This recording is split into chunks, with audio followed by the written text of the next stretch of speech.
Welcome to wizard.com. I'm maths teacher Aditi. We have this question here. Find the fifth letter to the left of 22nd letter from the left in English alphabet. So English alphabet are as follows: A, B, and at the end Y, Z, X, W, U, V, T. Okay, so this is 26th letter from left and this is first letter from left.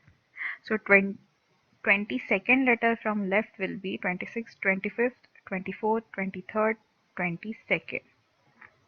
V is 22nd letter from the left.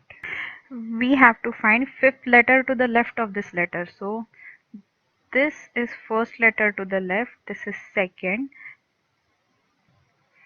So P, Q, R, S. This is first letter, this is second letter, this is third, fourth and fifth letter to the left of 22nd letter from left is Q. So answer is option B.